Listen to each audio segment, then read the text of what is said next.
Olá pessoal, tudo bem? Eu aqui, Joyce Hasselman, uma ótima noite a todos. Vamos lá, o Jornal da Joyce. Hoje um pouquinho mais tarde, estamos atrasados em uns minutinhos, mas vamos lá que tem muitas notícias novas. E vamos começar pela mais recente. O ministro Luiz Edson Fachin negou o pedido da defesa do Michel Temer para adiar aquele depoimento que ele tem que prestar à Polícia Federal. Já já eu explico um pouquinho mais. O Senado aprovou a PEC que propõe o fim do foro privilegiado, mas é um grande engodo, uma grande mentira. Vou explicar isso para você também. E teve o golpe na CCJ no Senado para aprovar uma proposta de emenda à Constituição que na prática institui as eleições diretas, rasgando a nossa Constituição, passando por cima da legislação e na prática é a PEC do Lula. Então vamos lá, vamos por partes. Não estou fazendo esse jornal ao vivo, gente, porque a internet não está ajudando muito não, mas vamos lá. Luiz Edson Fachin, o relator da Lava Jato no STF, negou o pedido da defesa do presidente da República para que o depoimento de Michel Temer fosse adiado lá para frente, né?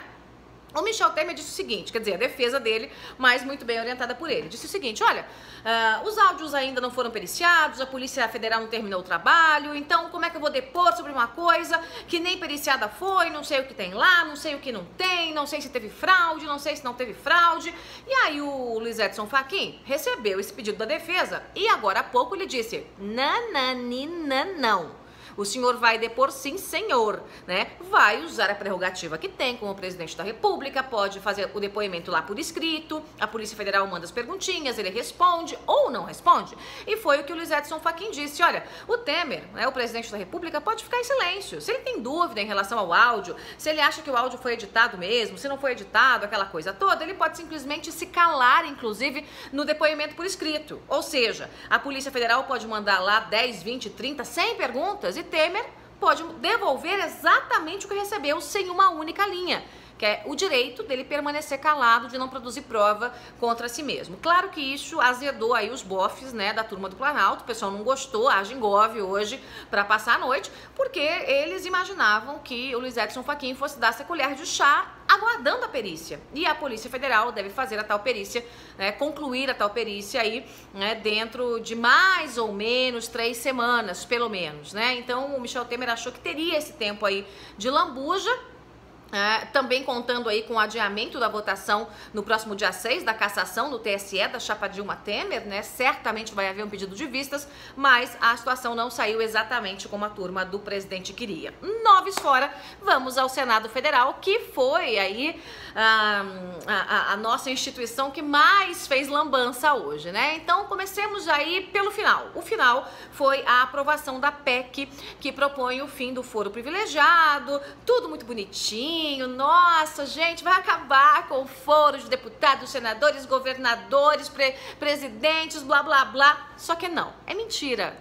É mentira, conversa fiada, gente. É de novo o Senado enganando você, eleitor, pagador de imposto. É de novo o Senado dizendo, Joyce, e você, cidadão brasileiro, vocês são trouxas, acreditam que a gente vai fazer alguma coisa para cortar na própria carne? Vão cortar na carne coisa nenhuma, né? O que aconteceu? Eles aprovaram esse texto com esse nome bonito, né? O fim do foro privilegiado, mas aí lá no meio do texto da proposta de emenda à Constituição, tem o seguinte, olha, tudo bem, né? Acabou o foro privilegiado, mas se o deputado, o senador, o governador, o ministro, qualquer um que tem foro hoje, for condenado à cadeia em primeira instância, ele não pode ser preso. Não pode ser preso. O caso tem que ser remetido ao STJ e não ao STF. Ou seja, né, eles colocaram um outro foro. Não é que eles acabaram com o foro privilegiado, eles criaram um novo foro privilegiado. Então, ao invés de você ter lá só as coisas concentradas no STJ, no STF, você tem o STJ. Então, vai mandar agora, vai submeter a decisão em primeira instância para outras cortes, inclusive para o STJ, o Superior Tribunal de Justiça. Ou seja, não acabou com o foro coisíssima nenhuma, eles criaram um novo foro. Ei, Brasil, o Senado é uma beleza, né? Esse Senado que discutiu hoje sobre o foro, aprovou essa PEC do fim do foro, essa PEC fake do fim do foro, também esse mesmo assunto foi discutido hoje no Supremo. E os ministros do Supremo estavam lá para votar ou não a restrição do foro, né? Qual que é a ideia? A ideia é a seguinte, tem foro privilegiado? Tem. Então, se tem foro privilegiado vale para crimes cometidos durante o mandato daquela criatura, né? Se o político eleito cometeu qualquer crime antes de ser eleito, ele tem que ser julgado como um cidadão comum que tem foro comum, que não tem foro privilegiado. É isso que o Supremo estava discutindo. O Roberto Barroso foi lá e disse o seguinte: eu voto nessa restrição. Então o foro, né, não pode ser essa lambança toda que é hoje no Brasil, mas a Carmen Lúcia sabe-se lá porque suspendeu a sessão.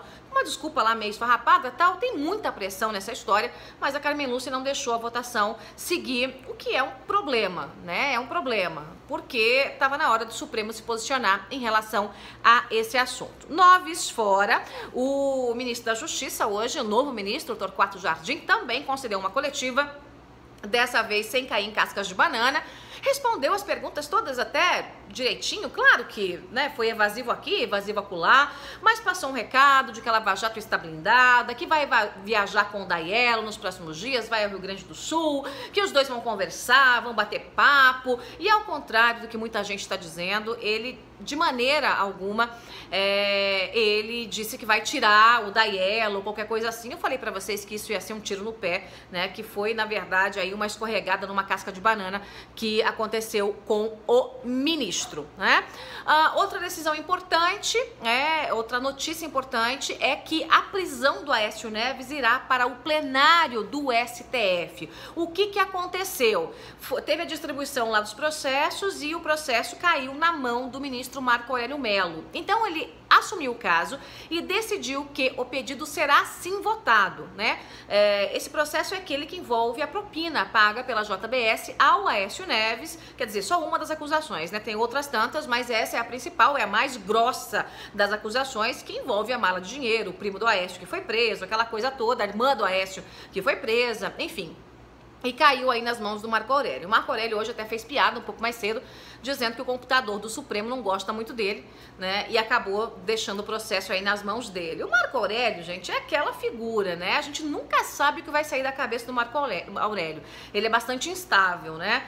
Mas conhecendo, se fosse uma decisão do Marco Aurélio, pessoal, da mão do Marco Aurélio, duvido que ele mandasse o Aécio pra cadeia, né? Esse é um caso que claramente pode dar prisão, né?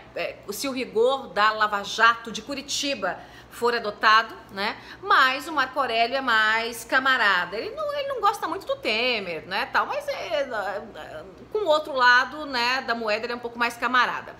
Outra informação que vem do Senado foi o golpe hoje, que foi dado um pouco mais cedo, eu já contei pra você, eu tava no avião, mas consegui gravar rapidinho ali a informação, que foi a aprovação da PEC das eleições diretas, enquanto os nossos olhos todos estavam voltados para a Câmara dos Deputados, para o projeto do Miro Teixeira, os senadores foram lá e passaram o projeto, né?